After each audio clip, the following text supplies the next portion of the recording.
tuned in to my Bad Girls Club Redemption recap.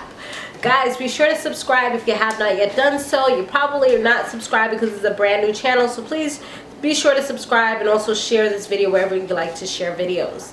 Alright, so and shout out to the people on Beamly. You know, we are like 34,000 up in there. What's up? What's going on? If you're not on Beamly, then I will put the information to the Beamly app down below that you guys can go ahead and check it out. Alright, so let's go ahead and start with this recap. We have Camilla. She was calling Jada all kind of be this and be that. She was going in. And Jada was just like, I'm not scared of you. But I don't know. To me, in her face, it kind of did look like she was scared of her. And I feel like the reason why the whole thing happened with the camera that we saw last week is pretty much because Rocky and Julie were all up in her ear talking to her like, oh, I wouldn't let anybody call my mother a crackhead and this and that, because I felt like she had kind of let it go. But then all of a sudden when she hears that from them, it's like, you know what, you're right. And that's why she did the whole thing with the camera. And at the end of the day, she was talking about Sarah and she was talking about everybody else, but she's not owning up to what she did either. So she's just as bad as Sarah and Judy, the people that she was talking about last time when Judy was still there. So it's now revealed that Rima's coming back, and to be honest, Rima looks great. Like, she looks so healthy and she looks happy, but she wasn't really happy. But she said that she had gotten into an accident, her jaw was wired shut, so she couldn't really eat that much, so that actually helped her to lose weight. She also mentioned later on that she cut off a lot of people, and she's pretty much just trying to be like a good mother for her son, which is great. But at times she does feel like she's still failing.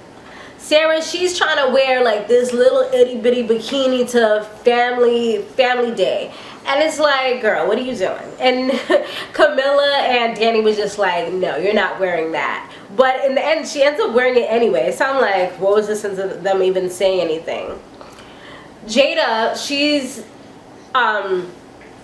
they kind of like had a little bit of an argument, Jada and Camilla. And Jada tells Camilla that the reason why she doesn't like her was from the day that she spoke about her mother.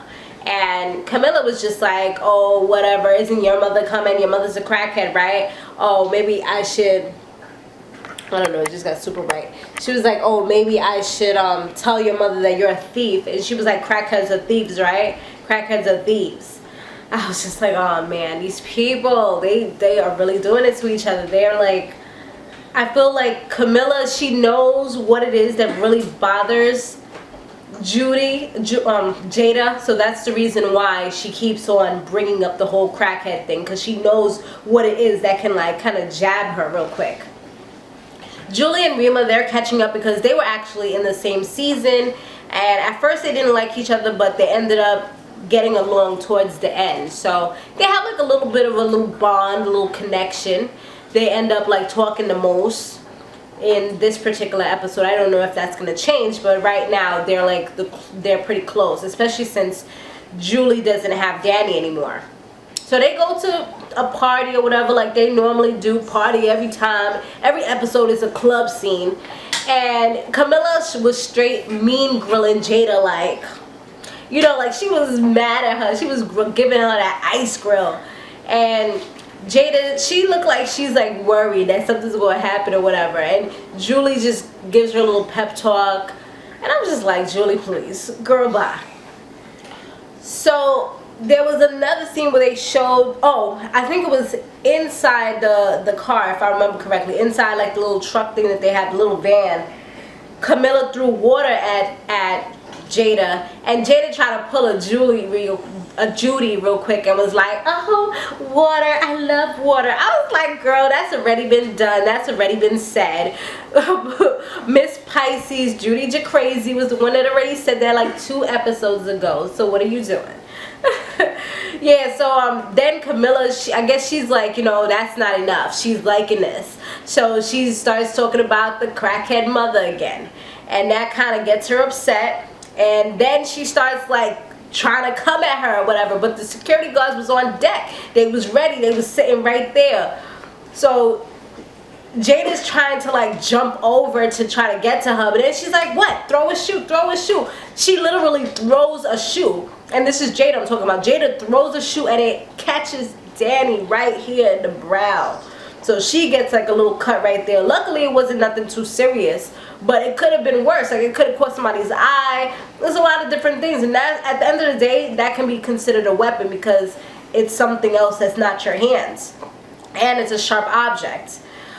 So that's when like they pretty much was taking her out. Everybody was getting crazy in the little van. And the thing that kind of got to me too was that Rocky was getting crazy. And I'm like, Rocky, like, why are you even in this? Like, this didn't have anything to do with you. I guess she's trying to defend her because of the whole, oh, I wouldn't want anybody talking about my mother either. Maybe that's the reason why she was getting all hyped up. But I just felt like, Rocky, this wasn't your fight. You know, like, what are you getting hyped for?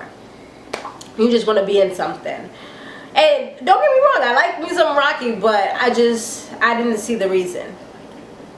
So now Jada, she ends up getting sent home because, like we were just saying, that was a weapon and you can't use weapons to fight. And Laura, the life coach, when Jada was talking to her, Laura was kind of like getting all teared up and stuff. And I was like, girl, you're not supposed to be getting teared up. I guess like after she's known them for like pretty much 2 seasons, you get to see them. It's like longer than what we see. You know, they've been around her for months. So I guess there's some kind of bond being formed. So for her to see them leave, especially when she knows they're not fully like healed or haven't accomplished much as far as redeeming themselves, then it's like, okay, you know, I wish I could have had you a little bit longer. We could have talked more. Maybe I could have helped you some more. Maybe that's the reason why she was tearing up. That's what I kind of feel. So Julie, she's telling Rima something about, oh, Camilla needs to stop talking about the camera now because it's over and what's her name, and Jada's gone. So Camilla actually hears her. She wasn't too far away, and she's like, all right, like she basically stunned her, like, okay, what were you saying? And she tried to say it like a little bit calmer and a little bit of a lower tone. I was like, that is not the same tone that you was just using when you was talking to Rima about what you was about to say to her. I was like, girl, come on. If you gonna be real, be all the way real. Don't try to be like, oh, what I was saying was that you shouldn't be talking about it anymore. Please. I think the only reason why she even repeated herself because she didn't want to look like a complete idiot in front of Rima, and like she was just a straight liar. So Julie, she tells the life coach that she doesn't want to speak to her anymore and she doesn't really need to like talk to her.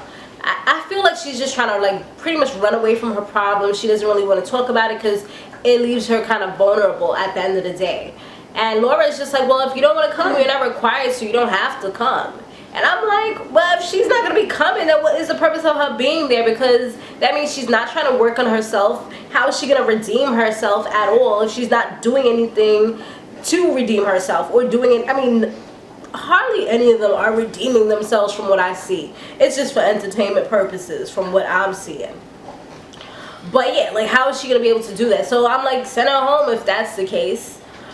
But like later on, she actually does end up talking to her like outside, like around family day. And it was pretty sad because nobody came for her. And that kind of reminds me of what she was talking about when she started tearing up the last time she was talking to Laura, the life coach, when she said that her family is pretty much like not there and they lied to her all her life and stuff like that. So it kind of shows through them not even, like, no one even came for her. It was kind of messed up. Like everyone had someone except for her.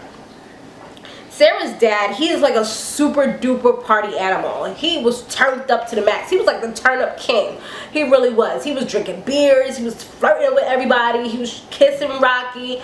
He freaking was feeling up on Laura, the life coach. And you could tell she felt uncomfortable. She's like, okay, we have to have some boundaries here.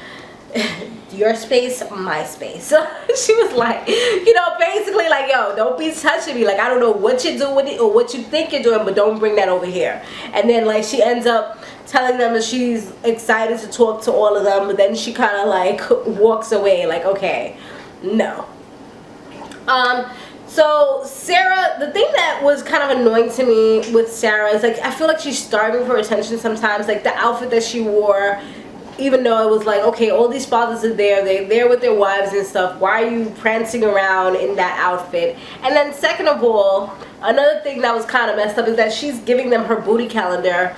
Like, oh, would you like my booty calendar? What would you like me to put on it? Like, she's some super celebrity. You know, you're at the end of the day, everyone is in the same house. You know what I mean? Yes, you probably got published a few times for your booty in some urban magazines, but all you guys are doing the same thing. You've been on the same show. So I don't know why she's acting like she's the super celeb out of all of them. Like, oh, what would you like me to put? So after when everybody leaves, Rocky was like, basura. Like, she pretty much threw it in the garbage. And now the last thing that pretty much happened is that Camilla, she says that she is going to be getting some type of like revenge or something. Like, she's pretty much, she's like, she's gonna get the last laugh. Because everybody, it's not everybody, but you know, that little crew, Rocky and Julie, they don't care about her camera, her memories. That's what she's pissed off about most, is that all those pictures that she had, they're gone. And no one wants to fess up, no one wants to say anything. Maybe now, since she's gone, somebody might say something, but it's like, I doubt it. We shall see. Alright guys, that's pretty much it. That was like the gist of this episode. We will see you guys again next week, and you know, once again, this is a whole new channel, so be sure to spread the word so we can get it back on and popping. And I have put up my Love and Hip Hop Hollywood recap on my other channel, which is my beauty and fashion channel, so of course be sure to check that out. Alright guys, be sure to stay fabulous, live free, and soar limitless. I'll see you in the next one. Laters.